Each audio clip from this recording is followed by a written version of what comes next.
28 марта в России был объявлен режим обязательной самоизоляции из-за вспышки новой коронавирусной инфекции COVID-19. В изменившихся непростых обстоятельствах люди приспосабливаются к новым моделям работы, социализации и досуга.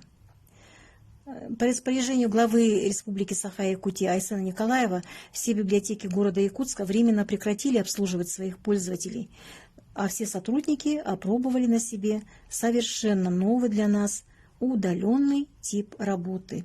Ускоренный переход к дистанционным формам работы стал серьезной проверкой для всех сотрудников. Но многие библиотеки мгновенно сориентировались и освоили работу в формате онлайн.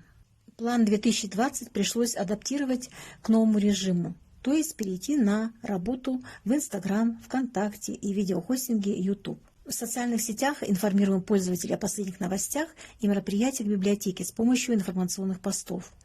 Проводим прямые трансляции, организуем Zoom-уроки, тематические виртуальные выставки, проводим различные акции, флешмобы в социальных сетях, сайтах.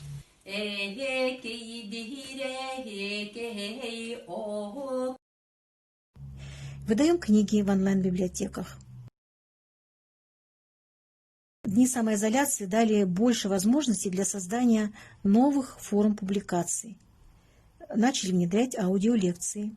От политических, экономических и пандемии победный мастер-классы от приглашенных специалистов, читателей, гостей. Благодаря такому формату мероприятия могут посещать все пользователи социальной сети, а не только читатели библиотеки. Большое внимание уделяем нашим книжным обзорам и виртуальным выставкам, чтобы в социальных сетях можно было продвигать лучшие издания, новинки книжного мира. За все это время мы провели более 100 онлайн-мероприятий с 40 тысячами просмотров.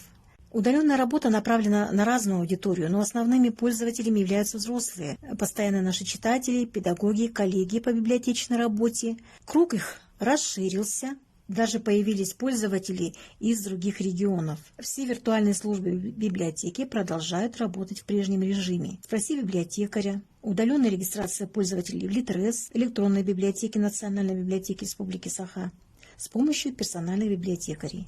Карантин – это время для изучения чего-то нового. Во время вынужденной самоизоляции сотрудники Белинки начали активно осваивать новые технологии. Если говорить о новых наработках, то, конечно, они появились. Изоляция стала мотивацией для сотрудников, ранее не занимавшихся онлайн-работой.